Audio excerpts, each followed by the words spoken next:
What's up? This is Jeremy with It's Pronounced VAG. Tonight we're installing a rear sway bar in the Audi S5.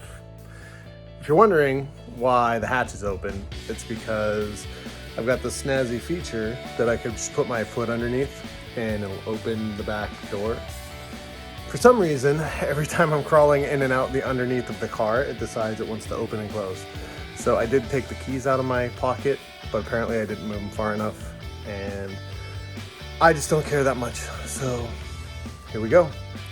I'll get this installed, show you some video of it, and then we'll get some driving impressions later. All right, so before we get this thing installed, I thought I'd show you really quick. It comes in this really interesting bluish purpley color.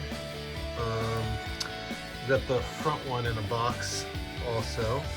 It's a nice, thick, solid piece of kit here for the car, so we'll get it installed and see how it looks. Alright, so here you've got the stock sway bar against the H&R one. You can see there's kind of some significant difference in thickness here. So it's been a little bit of a challenge because yeah, so we had to drop these subframes because I've got a Sportback. So these subframe braces had to come down, and there were some extra plastic pieces that had to come down.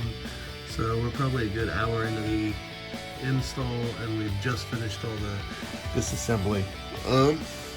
Again, while we're under here, we're gonna go ahead and replace these subframe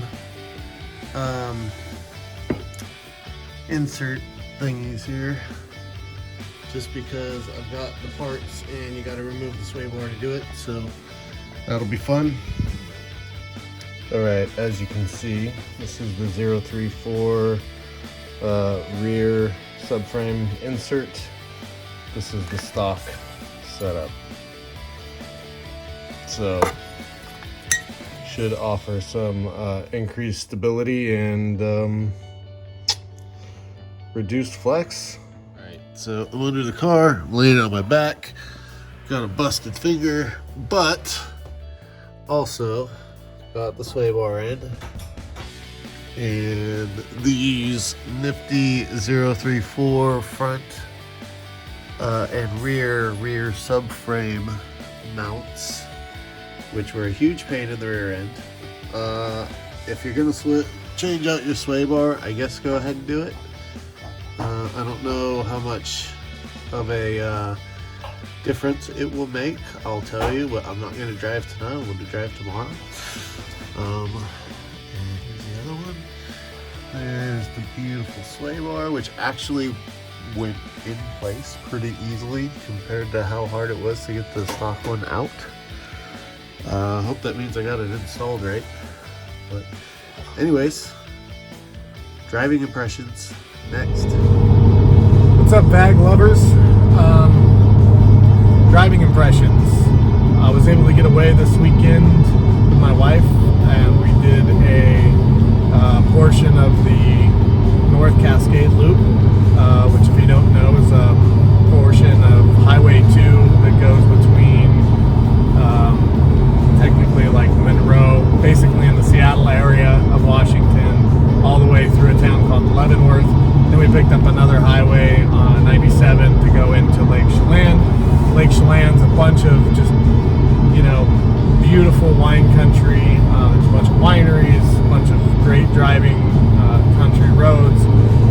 Super, super pretty place to be. If you ever get a chance, go visit it. Anyways, I got to spend some time really feeling the differences from my S5 Sportback in stock mode to what it's like having the rear H&R anti-roll or sway bar in place, along with the 034 Motorsport's subframe inserts and transmission mount insert. And let me tell you, from a handling perspective, it's tightened the car up quite a bit. It's great.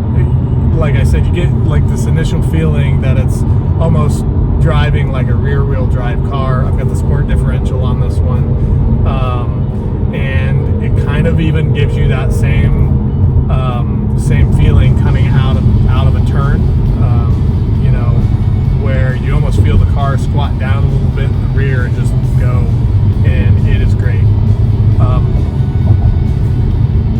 oversteer wasn't really anything I noticed overly in this car in stock form, but I don't think I ever pushed it quite as hard. Oversteer is definitely not even present.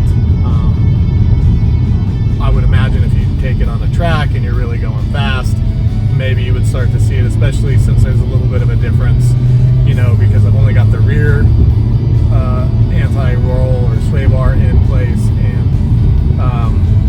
the stock sway bar in the front end of the vehicle. So we'll get those swapped out. I'll give you some impressions then, but you know, I don't notice any additional increase in vibration from, you know, any bad vibrations. What I do notice is the car feels a little bit more connected. I think because of the inserts, it transmits a little bit more feel, if that's possible.